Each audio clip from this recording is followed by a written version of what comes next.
Welcome back to WVLP at 103.1 FM in Valparaiso, Indiana.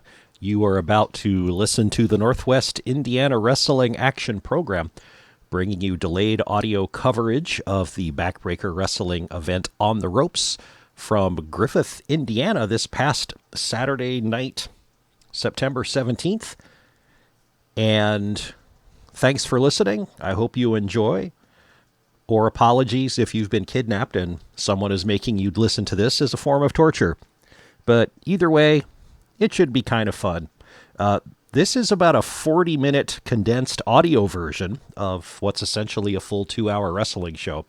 So it's not something to consume in little bits. Hopefully you're somewhere where you can sit down and kind of imagine you're in the room and use the sounds to let your imagination run free with what you might have been seeing, as well as some hints from me about what's going on. So enjoy, sit back and relax, and let WVLP take you to a wrestling show. It's Ken the Metal Professor. I am here in Griffith, Indiana for Backbreaker Wrestling's event On the Ropes. I got here early enough that I was able to set up all my gear when it was still nice and quiet, and now I think I should have done this introduction then, because now the house music is playing while the audience is coming in, and I've got to talk over it. The event tonight is going to be a fun one. The name of the event, On the Ropes, comes from a tournament match for the Legacy Championship of Backbreaker Wrestling.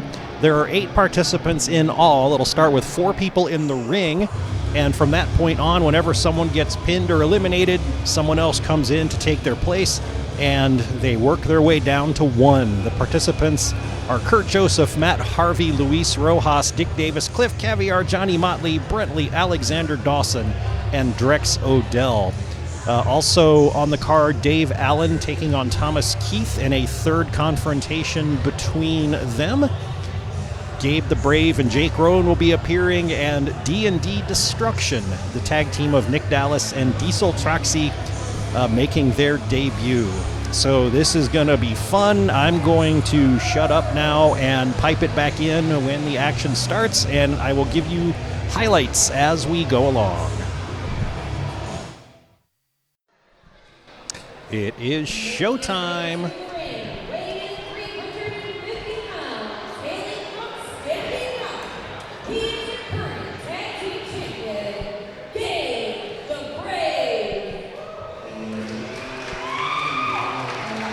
And Gabe the Brave is making his way to the ring.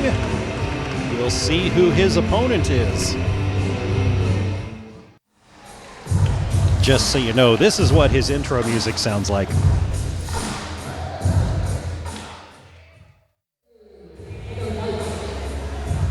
Ah, Gabe's got a microphone. This is rare. All right, guys, as you see, I'm out here without my partner, Billy. Billy couldn't make it tonight. He's out doing combo things. But guess what? I'm here for a fight. You guys want to see me fight somebody? So I'm issuing an open challenge to anybody in the locker room. If you want these belts, come get them.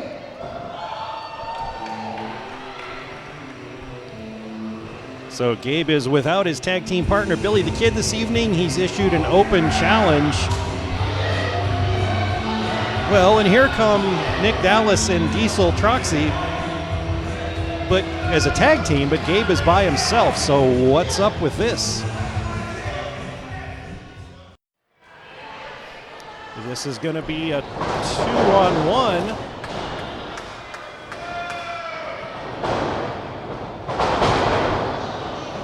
Dallas and Diesel, they look big when they're walking to the ring, but then when they're standing next to Gabe, they don't look so big after all. And that thud you just heard was Gabe knocking both of them to the mat.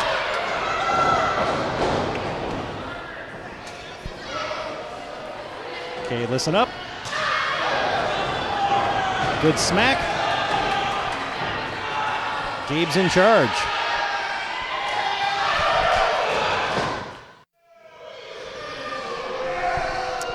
Diesel and Dallas have taken turns slingshotting each other into Gabe, who's kind of helpless in the corner, and now he's droopy over the second rope. I mean, it was cool of Gabe to do an open challenge, but then two people came out to take him on. Maybe somebody else will come out and even things up.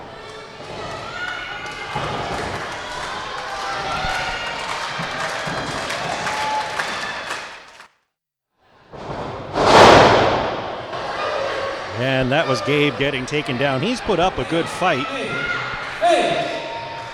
Oh.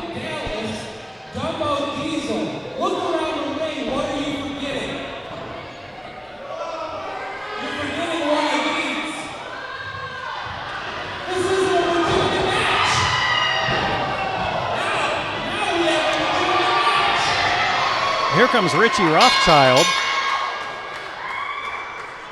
from the back, pointing out something that I was only catching on to, was that there was no referee this whole time. So this hasn't even been a match. It's just been a 2-on-1 beatdown. But Richie has waved a ref out.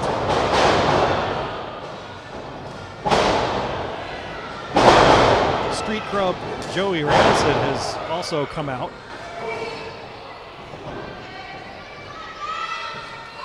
Joey knocked away Diesel and Dallas, so I thought maybe he was helping Gabe, but no.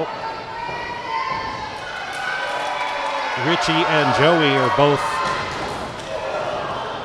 also trying to beat on Gabe. So overall, it's been like 4-on-1, but just 2 at a time. Diesel and Dallas first, and now Richie Rothschild and Joey Rancid.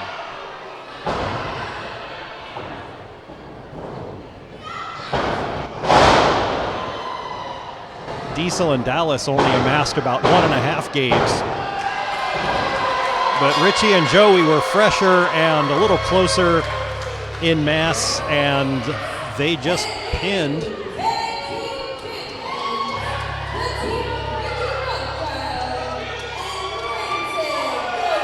And Gabe was representing his tag team, so Richie and Joey are now the new Backbreaker Wrestling Tag Team Champions. Go figure.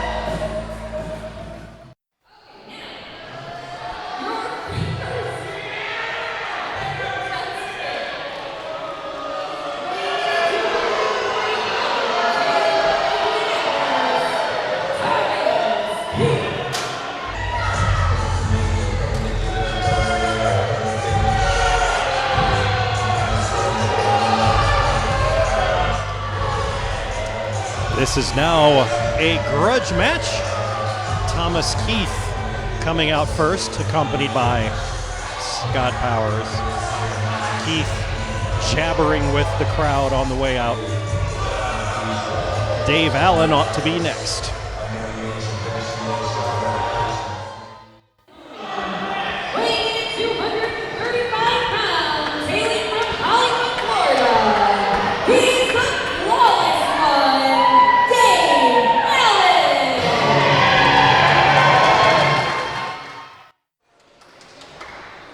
This match is getting ready to start. Dave Allen did come out. Now, I got to root for Dave Allen here, but you know, I do have to say that it looks like Thomas Keith has been working on the hair.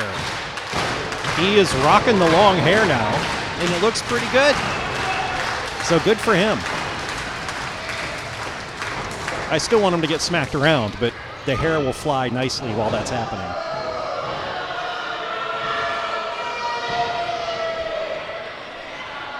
Dave Allen was threatening, and Keith just ducked out between the first and second rope so that the ref had to call off Dave Allen. Oh, and it happens again.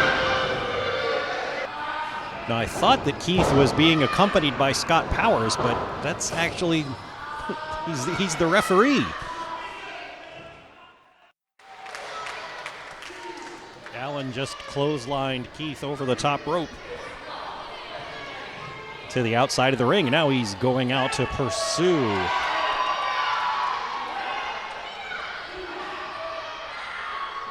In a very leisurely stroll over to where Thomas Keith is standing. Thomas Keith just picked up a small child from the front row and is holding him in front of him. Gives the kid back and makes a dash for the ring.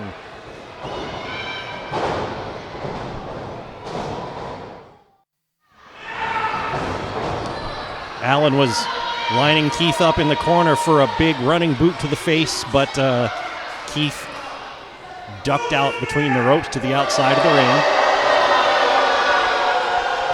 Allen just yelled, "Boo this man," and the crowd obliges.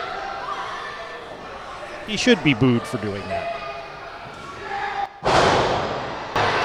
And Allen whips him back into the ring.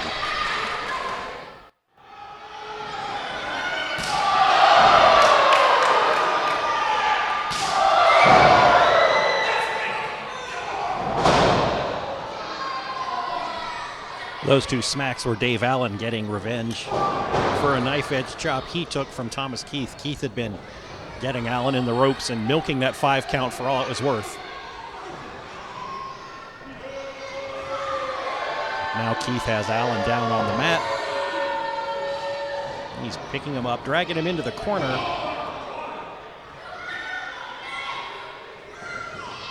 Irish whip to the other side, and maybe going for a splash. Oh, but Allen met him with an elbow.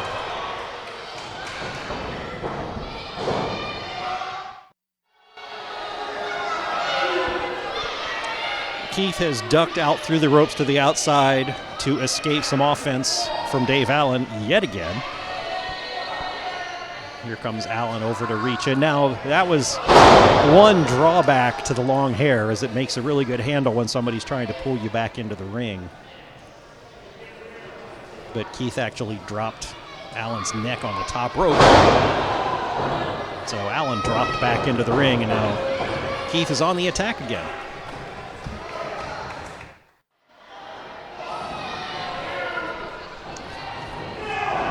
The last minute or so has just been a slugfest with the two beating on each other, standing right in the middle of the ring, but Allen just gave Keith a big elbow.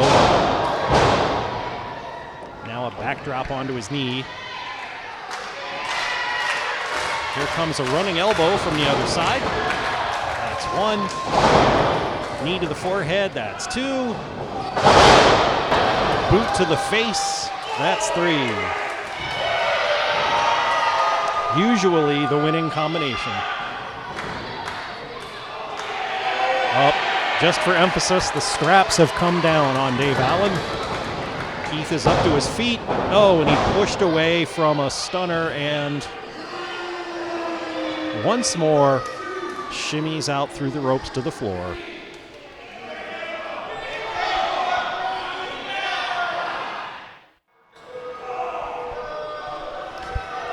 The ref just called for the bell, as both men are just having another slugfest outside the ring, so maybe he counted them out.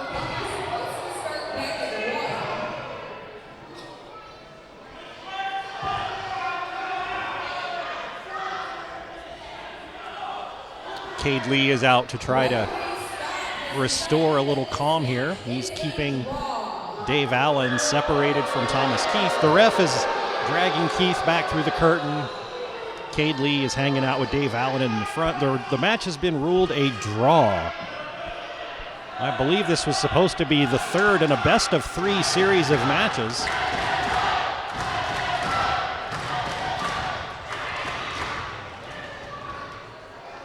Crowd chants, "Let them fight."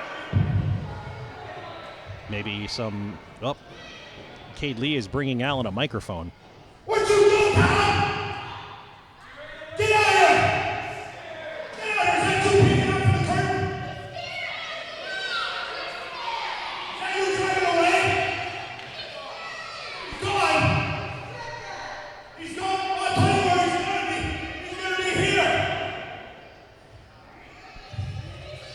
Tom! You can hear me! We're gonna go at it one more time, me and you! Make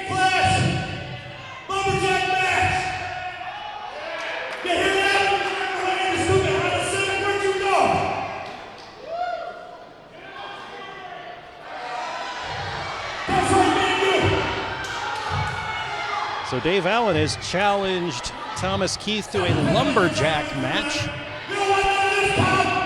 at the next card, which is November 26th, right here in Griffith. Thomas has tried to come back out from the curtain.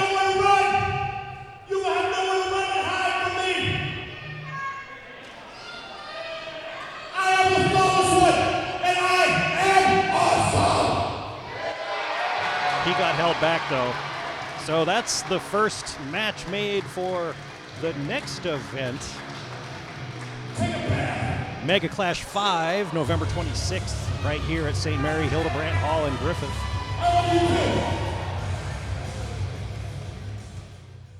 Weighing 270 pounds from Kalamazoo, Michigan, he is one half of your new tag team champions, Richie Rothschild.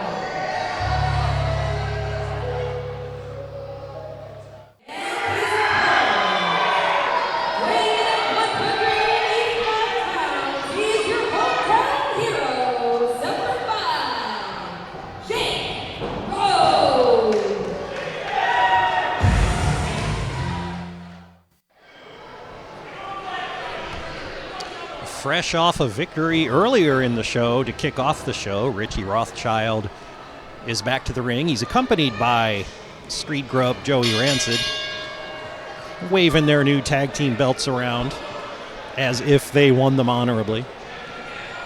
And his opponent is Jake Roan. I think normally Richie might have an advantage, but he's already wrestled once tonight. So that might tip the advantage to Jake.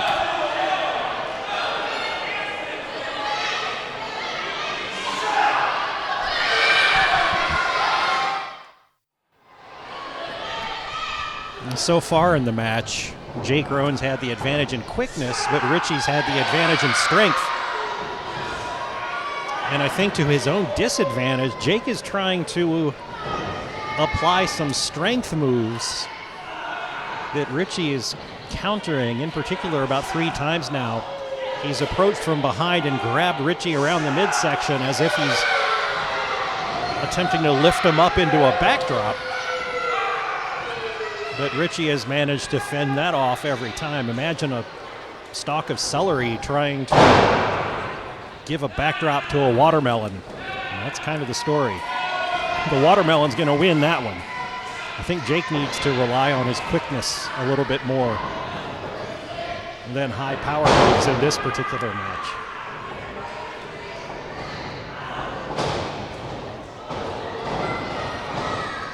Rothschild just yanked Jake down over the top rope. And Roan rebounded off of his neck into the ring, and now he's down. Rothschild is dragging him to the outside and slammed him face first onto the apron.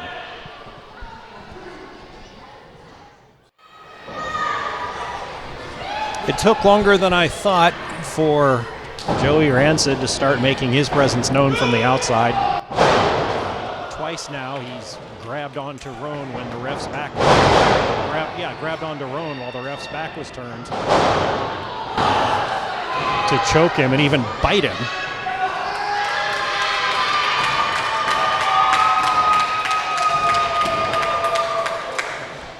Roan actually had Rothschild down in the corner, but Rothschild just grabbed onto Roan's tights and yanked him face first into the middle turnbuckle. And now he's choking him around the ring post.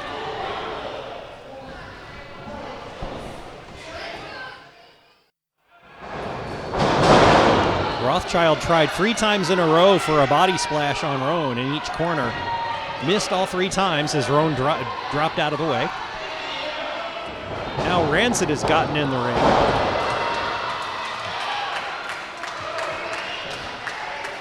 And as Rothschild was trying to slug Jake Roan, Roan ducked and Rothschild smacked Rancid. And a big body slam from Roan onto Richie Rothschild. Roan's climbing the ropes from the outside. Up to the top turnbuckle. big elbow drop. And that's 3. Jake Roan is the winner.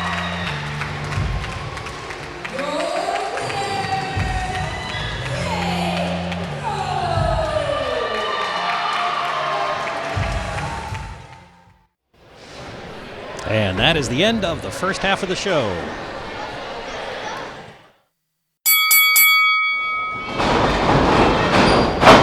You are listening to the Northwest Indiana Wrestling Action Program on WVLP 103.1 FM in Valparaiso, Indiana.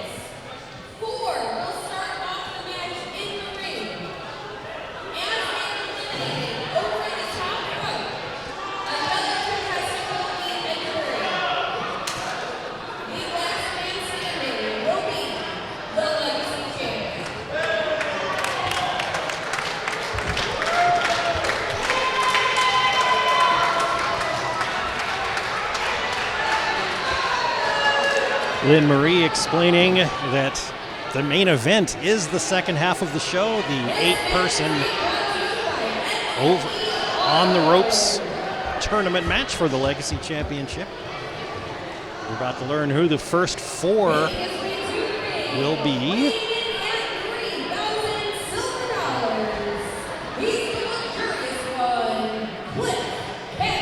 And here comes Cliff Caviar.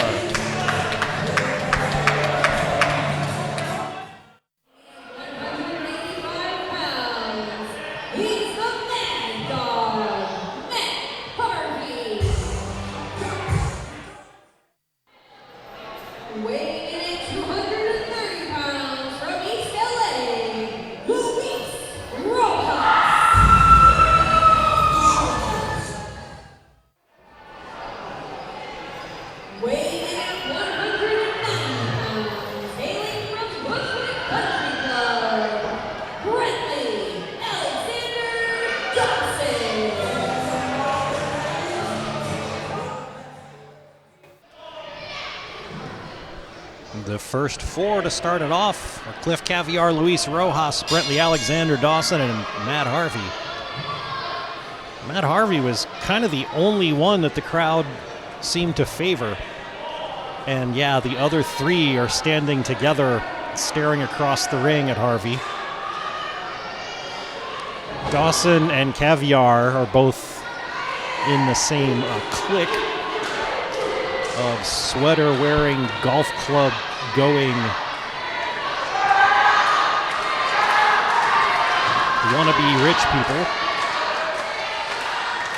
All 3 of them are closing in on Harvey from different directions.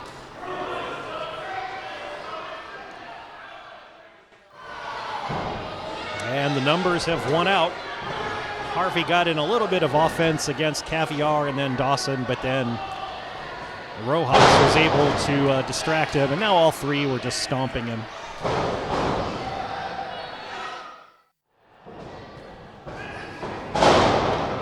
Harvey has just gone on a headbutting spree.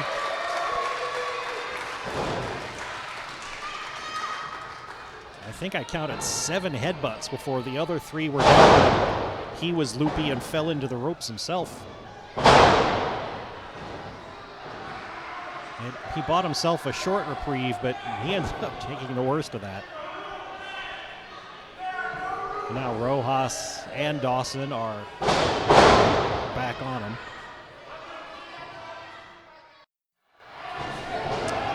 Rojas just accidentally clobbered Dawson. So Caviar started shoving Rojas. And now Dawson's back up beating on Rojas. The 3 of them have finally sort of imploded. They can only work together for so long.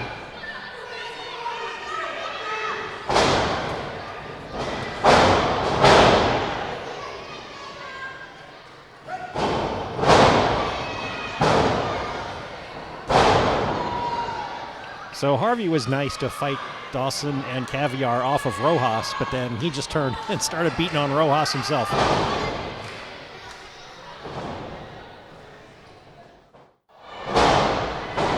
We're still waiting for a first elimination here. Rojas just knocked Dawson out of the ring.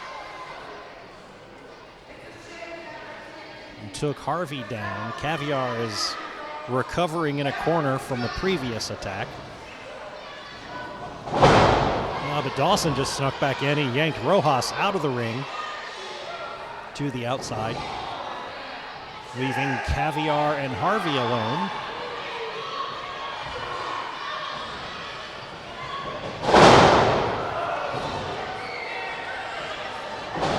Caviar just introduced Harvey's forehead to Caviar's knee.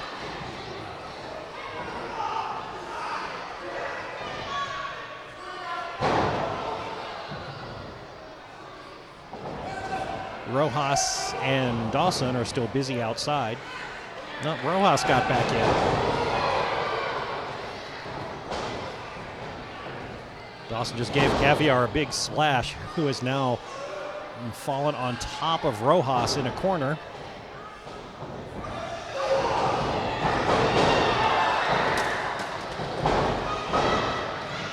And Harvey just speared Dawson into Caviar and Rojas,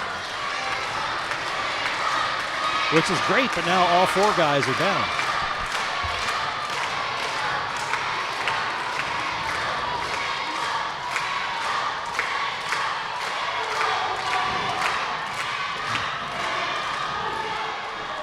Of the three that were down, Caviar got selected as the one that Harvey yanked out from the pile. Yeah, but Harvey has again succumbed to the numbers. Still no eliminations.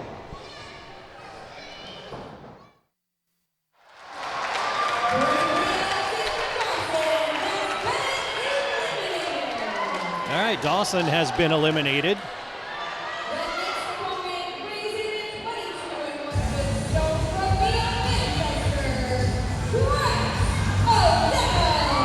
Ended up going over the top rope to the floor, which eliminated him. So here comes Drex Odell as the replacement. The other three gotta think that really sucks.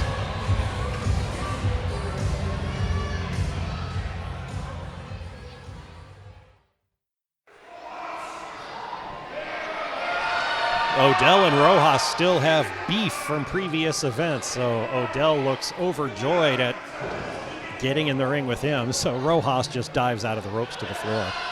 He didn't go over the top rope, he just went out, which is perfectly fine.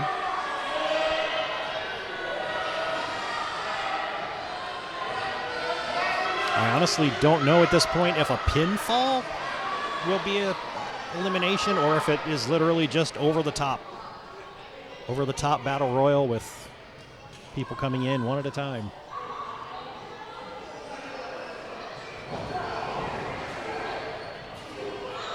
Instead of taking on Odell, Rojas is now beating on Caviar again. So Odell comes up from behind and helps himself to a couple of smacks.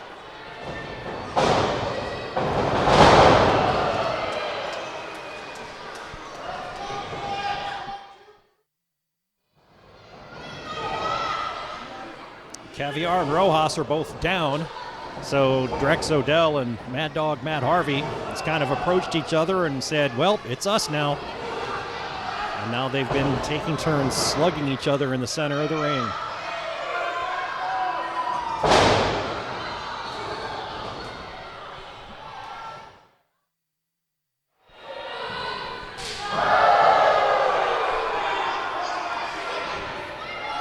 Rojas finally got brave and faced up to Drex Odell.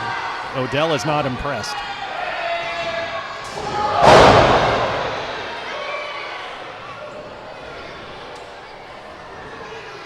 Gave Rojas a good slap to the chest and now shaking his hand afterwards.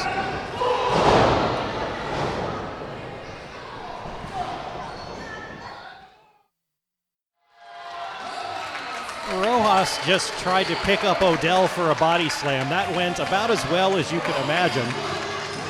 So Odell switched it, slammed him down, and then picked him up and threw him out over the top rope. So Luis Rojas has been eliminated, and here comes Kurt Joseph to take his place.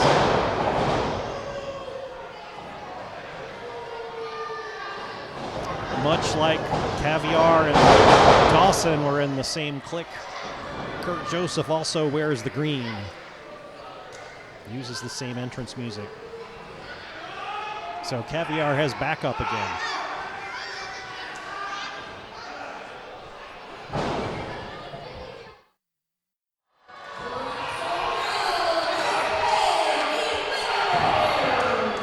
Luis Rojas just came back out through the curtain to approach the ring, pointing at Drex Odell, which distracted Odell.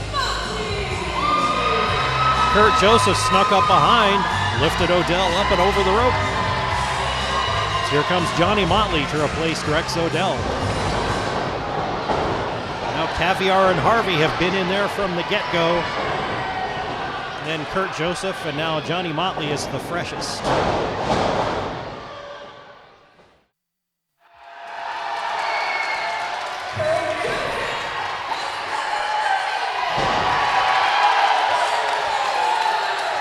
Kurt Joseph and Cliff Caviar have both been eliminated. One right after the other.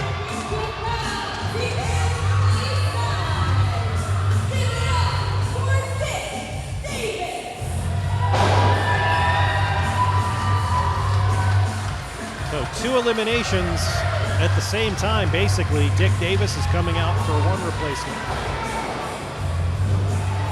And he clobbers Kurt Joseph on his way past for good measure.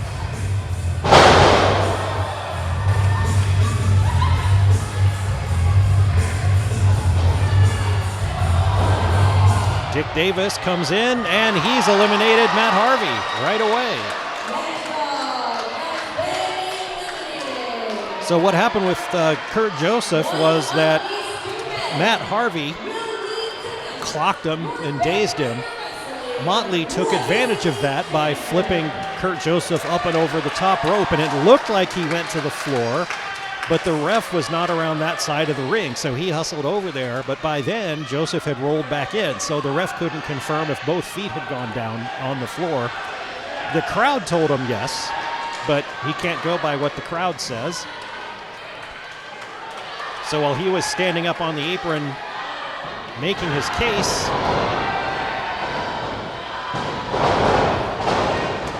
he got knocked to the floor by somebody else. And then Caviar came over to see what was going on, and he got flipped up and over the top rope too. So 2 people at once. Now Motley and Davis are in the ring by themselves. Maybe I miscounted. I thought there were going to be 2 more replacements.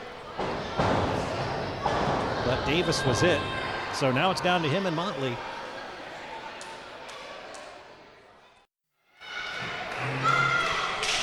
So I did double check. I had miscounted. Dick Davis was the 8th contestant to finally come into the ring. All is well. He and Motley have a gentleman's competition right here. I hate to say it, but I was actually pulling for Caviar or Matt Harvey to pull off the Iron Man thing and to make it through the entire match, but no such luck.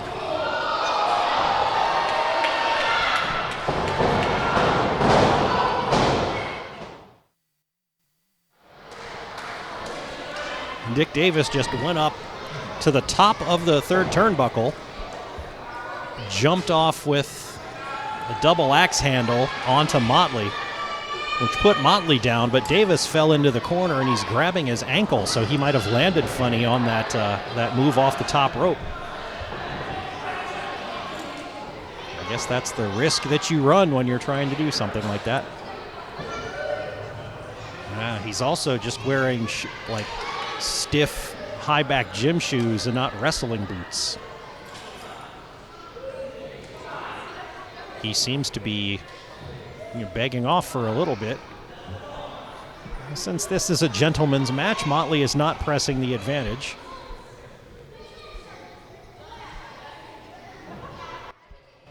Oh, Davis looked like he was conceding, went to shake Motley's hand, grabbed him into a fireman's carry to try to take him over, but that didn't work. Now Motley's pissed.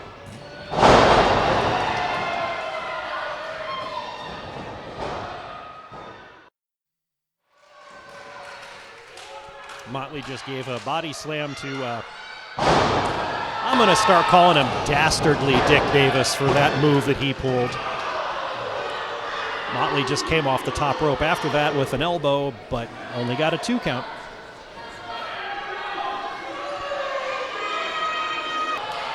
Motley knocked Davis to not to the floor, but outside the ropes on the apron. And now he's pulled him up to the turnbuckle from the outside. Both of them are standing up in the corner. Motley on the inside of the ring, Davis in the outside.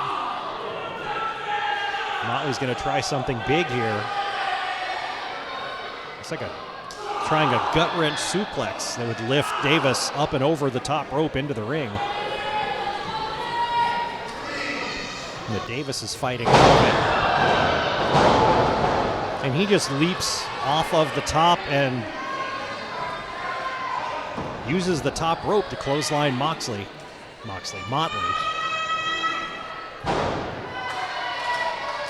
Tickets would be a little bit more if it was Moxley.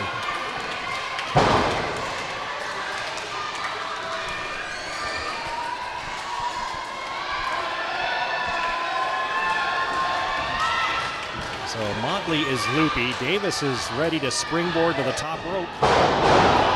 As he pounces to the inside, he's met with a kick.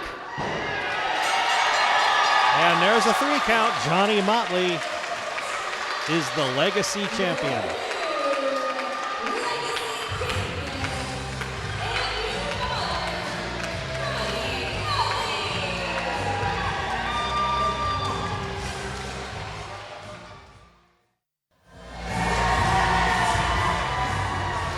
And at about the 2-hour mark, I hope there aren't any more surprises, because Motley is posing in the 4 corners of the ring with his new Legacy Championship belt, and people are starting to make their way out.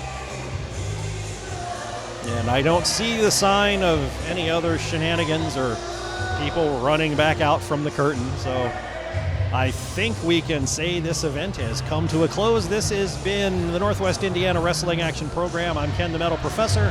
Delayed audio coverage of Backbreaker Wrestling's event On the Ropes.